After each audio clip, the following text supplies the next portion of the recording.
बिस्मिल्लाहिर्रहमानिर्रहीम। बेटा class 10th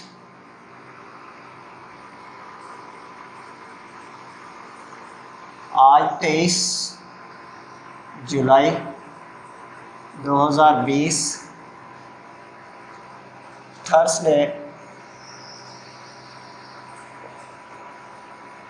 को जो हमने टॉपिक डिस्कस करना है वो है carbohydrates.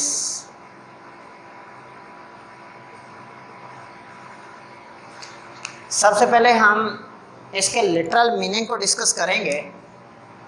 कार्बो stand for carbon, hydrate stand for hydrated. Hydrated carbon, hydrated mean watery. Watery carbon से क्या मुराद है? शुरू वक्तों में यह ख्याल किया जाता था कि ये ऐसे बायोलॉजिकल मॉलिक्यूल्स हैं जिनमें कार्बन के साथ साथ हाइड्रोजन और ऑक्सीजन की निस्बत वैसे ही है जैसे पानी में हाइड्रोजन और ऑक्सीजन 2:1 में पाए जाते हैं। इब्तदाइया अर्लियर एज की डेफिनेशन में बता रहा हूं, earlier concept. Class of organic compounds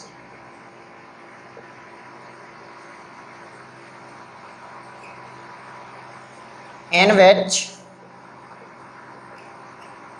hydrogen and oxygen are present in same ratio as in case of water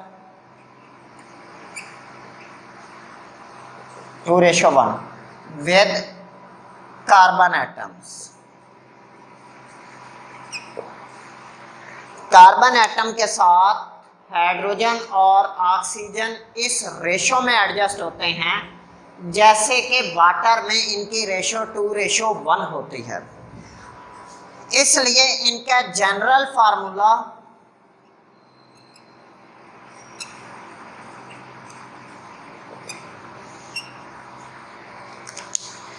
CnH2O N। यहां से भी आपको नजर आ रहा है कि if N is equal to 6 तो यहां पे देखो 6 होगा तो 6 2 बार, 12 6 1 बार 6। सो सबसे सिंपलेस्ट मेंबर जो है वो C6H12O6 जनरेट होगा, ग्लूकोज। देखिए बेटा, मैं अक्सर ये बात आप लोगों को मेंशन करता हूँ कि केमिस्ट्री अंडरस्टैंडिंग के लिए सीखो, अंडरस्टैंडिंग डेवलप करो। इसमें नंबर ले लेना सिर्फ मकसद नहीं है। आप डिग्री ले लें लेकिन आपको आता जाता कुछ नहीं है, आपके लिए ज़्यादा शर्मिंदगी का बायस होता है। आप अपने आप को साबित करो कि आप डिग्री लेने के काबिल हो। आपको कार्बोहाइड्रेट्स के बारे में जब आपको पूछा जाए तो आप कहोगे है तो ये हाइड्रेटेड कार्बन, लेकिन हम इसकी डेफिनेशन हाइड्रेटेड कार्बन के अकॉर्डिंग क्यों नहीं करते?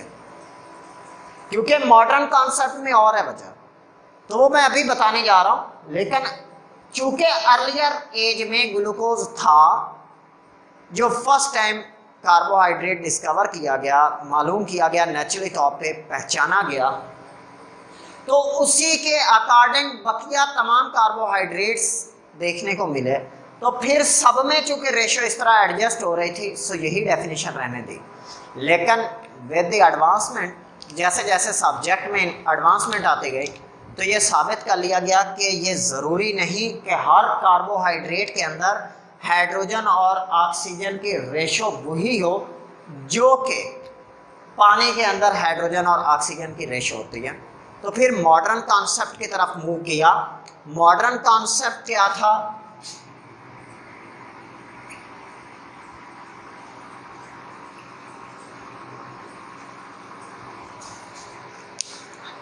polyhydroxy aldehyde are ketones. Polyhydroxy aldehyde are ketones are called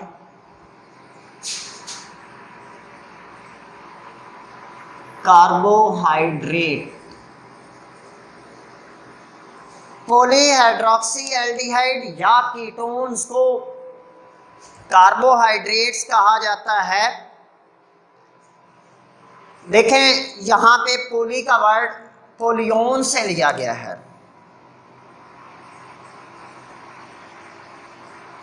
derived from Greek word polion, which stands for many.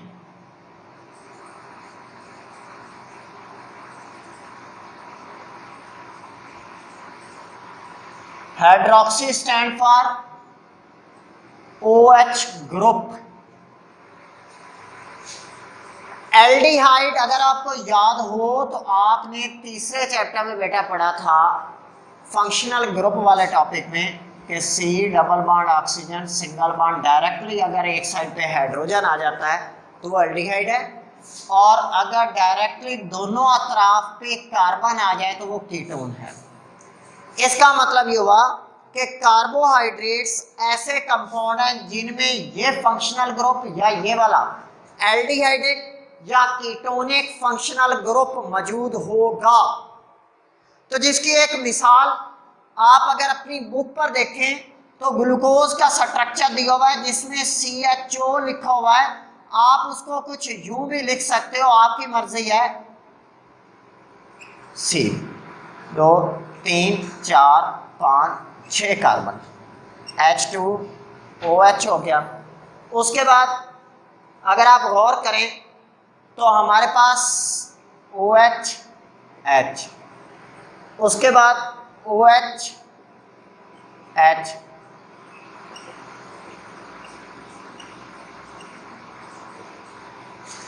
आप देख रहे हैं कि 1 2 3 4 5, इसके अंदर 5 हाइड्रोक्सिल ग्रुप मौजूद हैं। पॉलीहाइड्रोक्सी बन गया। उसके बाद आपने ये देखा कि इसमें ये एल्डिहाइड ग्रुप भी मौजूद है, लिहाजा पॉलीहाइड्रोक्सी एल्डिहाइड को हमने क्या नाम दे दिया? कार्बोहाइड्रेट का नाम दे दिया। क्लियर हो गया बेटा? अगर हम बात करें सिंपलेस्ट पॉलीहाइड्रोक्सी एल्डिहाइड की तो ये ग्लूकोज ही है, जो कि कार्बन डाइऑक्साइड और वाटर के मिलने से पौधों में क्लोरोफिल जो कि सनलाइट को एब्जॉर्ब करता है उसकी मौजूदगी में ग्लूकोज बनता है। और इस रिएक्शन को यहाँ पे मैं मेंशन कर देता हूँ कि कार्बन डाइऑक्साइड और वाटर के दरमियान रिएक्शन हुआ,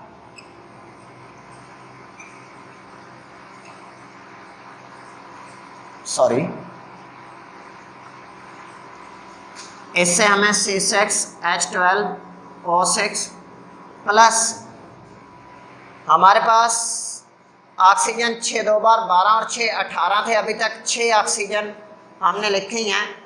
इसका मतलब 6 2 बार 12 ऑक्सीजन हमारे पास मौजूद हैं जो रिलीज होंगे। अब हमारे पास 6 कार्बन थे, 6 कार्बन 6 2 बार 12 और 6 18, 6 2 बार 12 और 6 18 ऑक्सीजन हो गया। 6 2 बार 12 हाइड्रोजन है, 6 2 बार 12 हाइड्रोजन है। सो इसका मतलब अब इक्वेशन बैलेंस है। इस रिएक्शन को आप फोटोसिंथेसिस रिएक्शन कहते हो। Synthesis mean formation of photo stand for light, formation of product in the presence of light।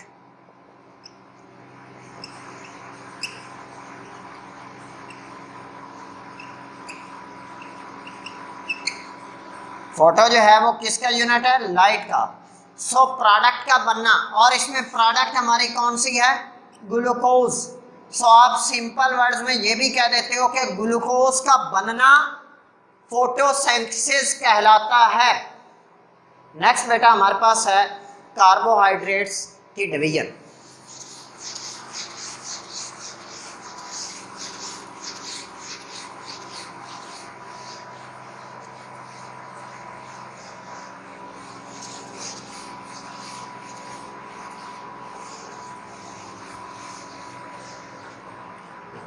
Types of carbohydrates.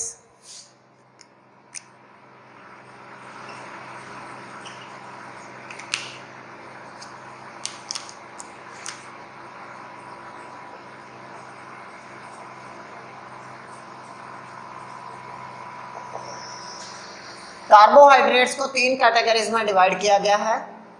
Number 1 monosaccharides,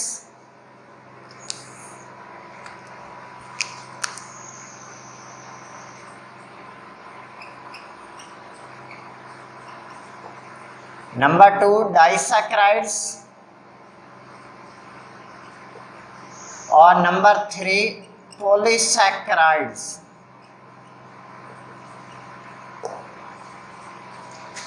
mono stand for 1, saccharides stand for sugar unit.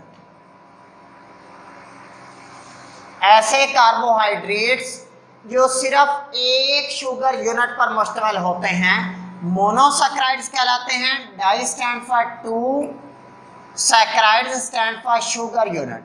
ऐसे carbohydrates जो 2 sugar units पर मुश्तमिल होते हैं disaccharides कहलाते हैं। Poly stand for many and saccharide stand for sugar units.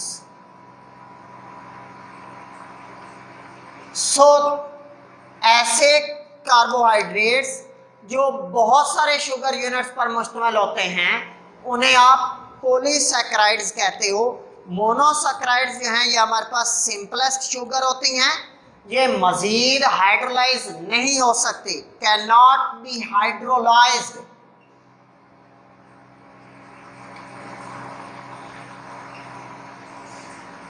Hydrolysed का बेटा मतलब होता है hydro stand for water, lysed stand for break down. Breakdown of a substance in the presence of water is called hydrolyzed। तो चूंकि है ये एक शुगर यूनिट, वो मजीद छोटे शुगर यूनिट में तकसीम नहीं हो सकता, इसलिए हम कहते हैं कि मोनोसैकराइड जो होते हैं ये हमारे पास हाइड्रोलाइजेबल नहीं होते।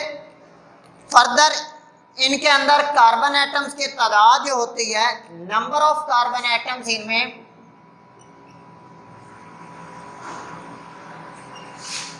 3 से लेकर 9 तक हो सकते हैं। 3 कार्बन वाले को ट्राइओजेस कहा जाएगा, 4 वाले को टेट्रोजेस, 5 वाले को पेंटोजेस, 6 वाले को हेक्सोजेस एंड सो ऑन। इस तरह से इनके नाम दिए जाते हैं।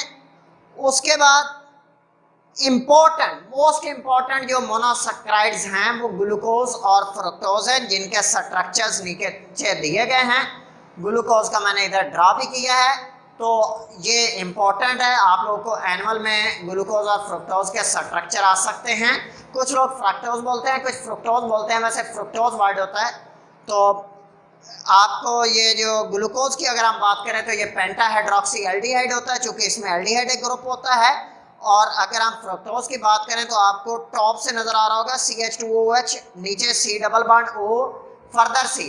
तो C डबल बॉन्ड O वाला जो कार्बन है उसके दोनों अतराफ पे डायरेक्टली कार्बन होने की वजह से फ्रक्टोज एक कीटोनिक शुगर है, और इसको आप पेंटाहाइड्रोक्सी कीटोन शुगर भी कहते हो। पेंटाहाइड्रोक्सी कीटोन कहने की वजह यह है कि आप इसमें काउंट कीजिएगा 5 हाइड्रोक्सिल ग्रुप मौजूद होंगे। मोनोसैकराइड्स वाइट क्रिस्टलाइन सॉलिड्स होते हैं, ये इजीली सॉल्युबल होते हैं पानी के अंदर, इनका स्वीट टेस्ट होता है और ये रिड्यूसिंग इन नेचर होते हैं। Therefore these are called reducing sugar, इसलिए हम इन्हें रिड्यूसिंग शुगर कहते हैं। लेकिन मैं रिड्यूसिंग नेचर को एलेबोरेट करूंगा इंशाल्लाह अपने कल के लेक्चर में, क्योंकि जब हम ओलिगो और पॉलीसैकराइड्स को भी पढ़ लेंगे उसके बाद स्ट्रक्चर इसका साइक्लिक ड्रा करूंगा और उससे आपको समझने में बेटा आसानी होगी इसके रिड्यूसिंग या नॉन रिड्यूसिंग होने के हवाले से। अभी सिर्फ इतना याद रखना कि ये रिड्यूसिंग शुगर्स होती हैं, ठीक है। ओलिगोसैकराइड से इंशाल्लाह हम अपने कल वाले लेक्चर में स्टार्ट करेंगे। बहुत शुक्रिया बेटा। अगर किसी भी बच्चे का कोई क्वेश्चन हो तो वो मुझे आप इनबॉक्स में पूछ सकते हैं। अल्लाह हाफिज़।